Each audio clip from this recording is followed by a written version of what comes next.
Hello, everyone. I'm Ruth Wasserman Lande. It is July 17th, 2024, and this is the live daily briefing of the Israeli Citizen Spokesperson's Office. We're live on Instagram, X, YouTube, and LinkedIn.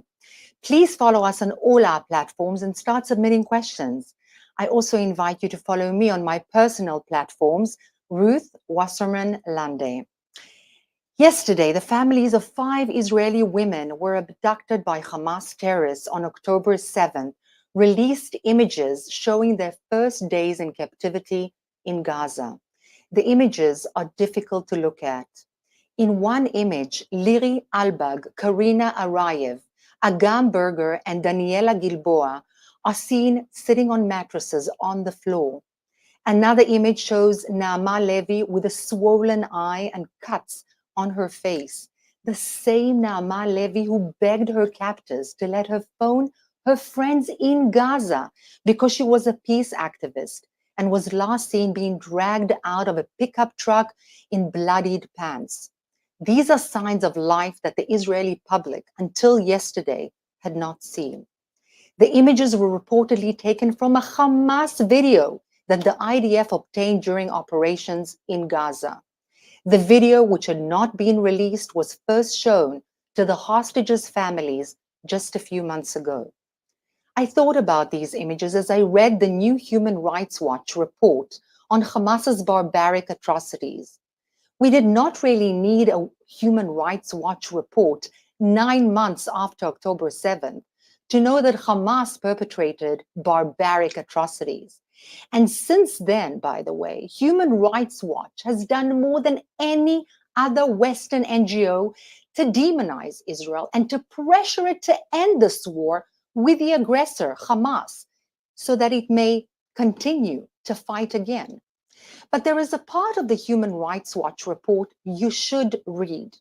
Human Rights Watch sent questions to Hamas terrorists themselves about the October 7th massacre. A senior Hamas terrorist, Bassem Naim, sent a reply. One sentence particularly stands out because it's so ridiculous, it's almost funny. It says Hamas is committed to respecting international and human rights law. It is a shocking claim that Hamas respects international law. Hamas terrorists gunned down hundreds of people at a music festival. Which international law allows that? Hamas death squads went house to house in places like Kfar Aza and Be'eri and massacred innocent people in their own homes. Which international law allows for that? Hamas took 251 hostages back to Gaza. Which international law allows that? I don't think anyone in Hamas has ever read a single clause of a single international law. Article 34 of the Fourth Geneva Convention is clear. The taking of hostages is prohibited. Hamas took hostages. Of course, Hamas is violating international law. Hamas sometimes claims that it is not holding hostages, but in fact prisoners of war. These include 2 children, which are still trapped in the terror dungeons, Ariel and Kfir Bibas. They can't be considered prisoners of war, nor can their parents, Shiri and Yarden. They're hostages. And even if we accept, for the sake of argument, the absurd claim that Hamas is holding prisoners of war, Hamas has refused to allow the Red Cross to visit them. That is illegal. The Third Geneva Convention requires that parties to an armed conflict grant the Red Cross immediate access to all prisoners of war and the right to visit them wherever they are held.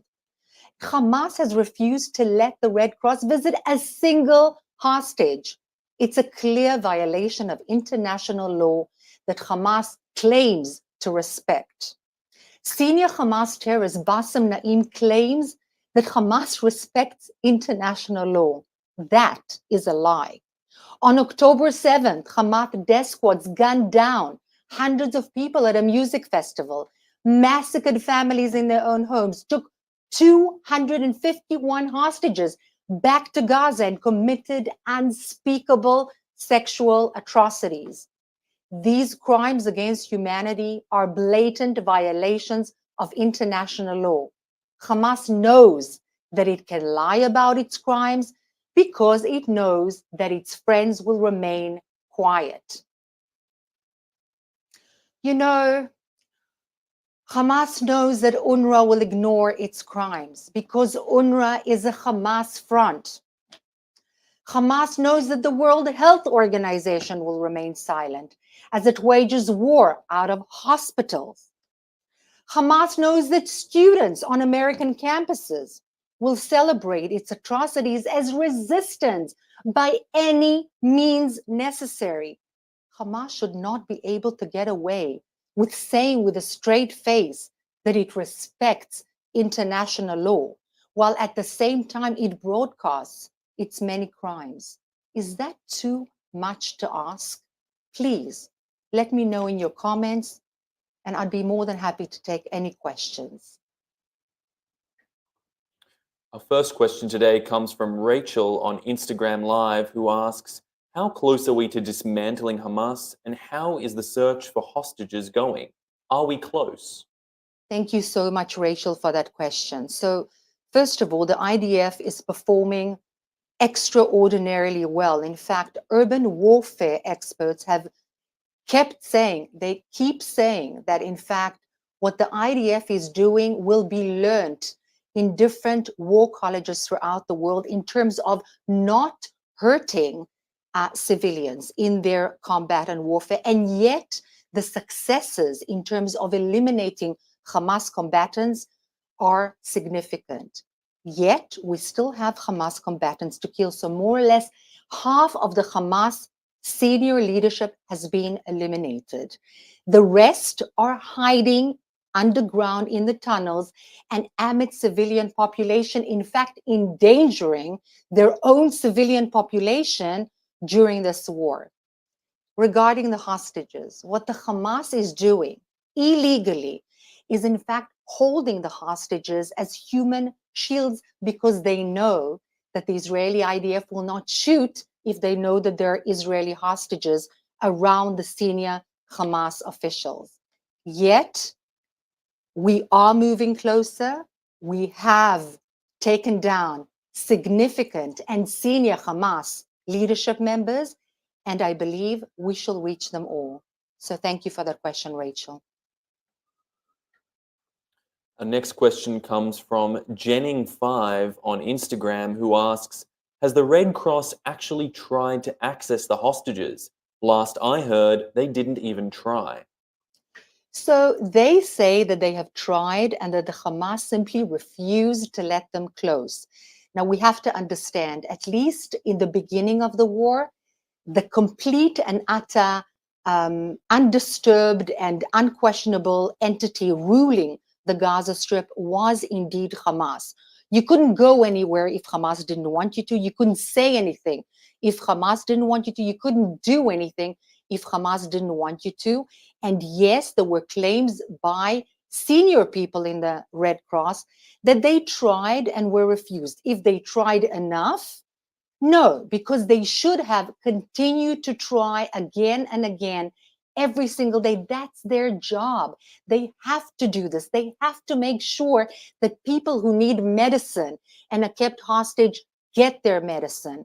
However, it is very difficult to prove whether they actually tried hard enough and just couldn't manage to get through or not. In these more, let's say, advanced stages, Hamas has been weakened, and still the Red Cross needs to continue to push and ask again and again. There's still 120 hostages kept in the Gaza Strip.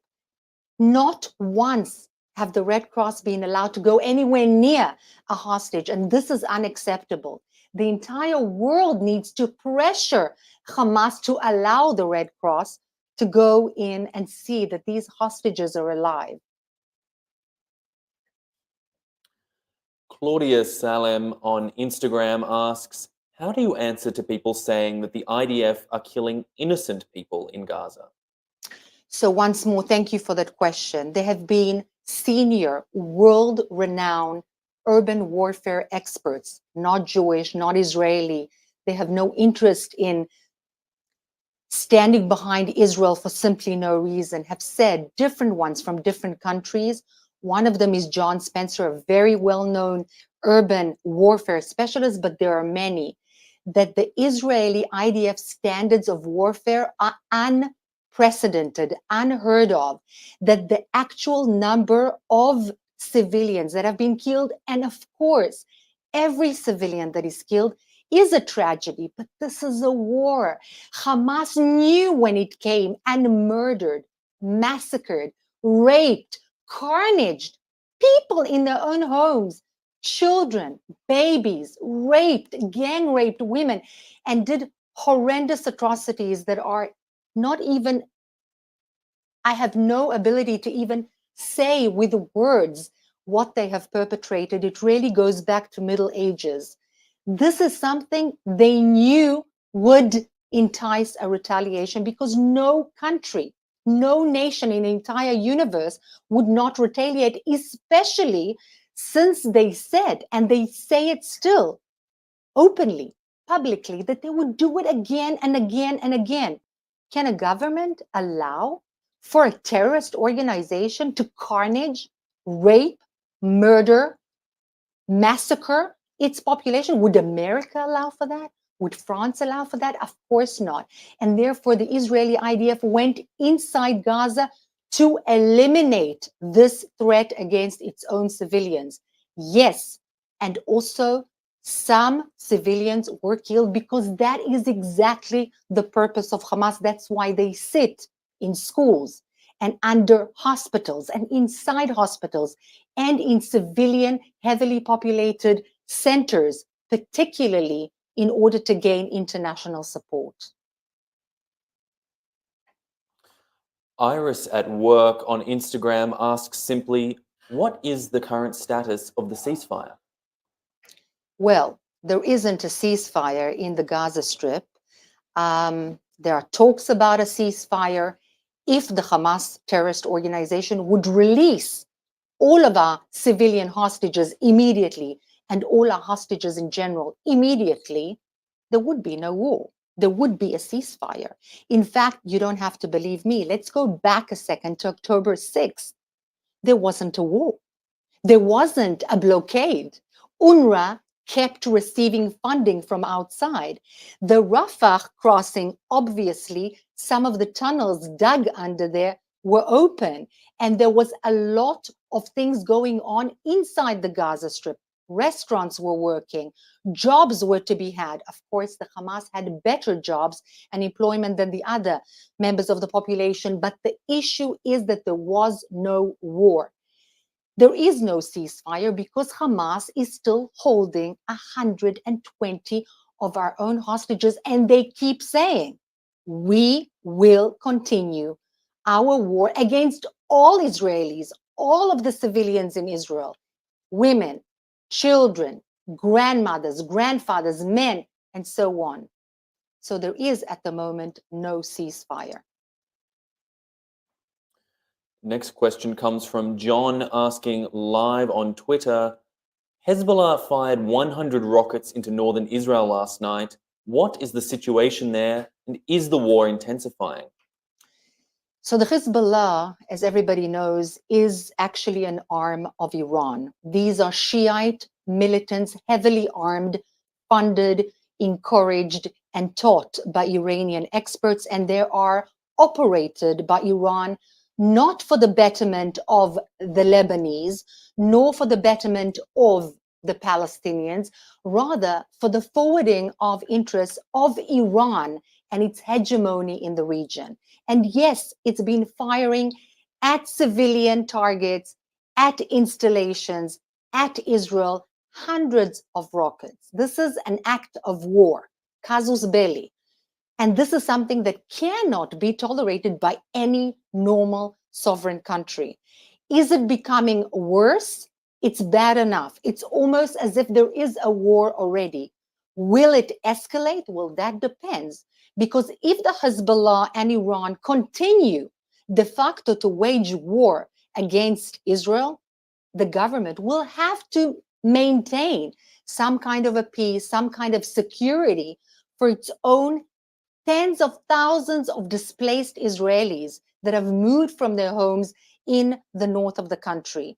And yes, there will be an escalation, most probably. Last question today comes from Mel on Instagram, who asks, what is the best way for Americans to help in hostage release efforts? So the best way for Americans, and thank you so much for asking that, is to create pressure on worldwide organizations, on NGOs, on countries to speak out against Hamas, those that do not respect human rights laws, international law. Humanity in epitome is something that is completely foreign to this terrorist organization. This terrorist organization that cut off heads. This terrorist organization that is openly speaking about the West, America, European Union, Canada, Australia as a foreign and bad entity. So it's not just about Israel and the Jews. It's about the West. It's about the Christians. It's about the Muslims that are not Muslim enough in the opinion of terrorist Hamas. And therefore, the more Americans first understand that the situation is not as Iran is trying to sell and market to the international arena, that Israel is to blame because it's protecting its own civilians. It's about Hamas, but it's also about Iran backing Hamas. It's about Iran backing the Islamic Jihad. It's about Iran backing the Hezbollah. It's about Iran giving arms and teaching and inciting and training terrorist organizations that their objective, and they say it openly, publicly, is to eliminate Western culture, pressure the United States of America, decision makers, media outlets, NGOs, to put pressure on these terrorist entities to stop, whether it's financial, whether it's media oriented, and I believe it will work. Thank you so much.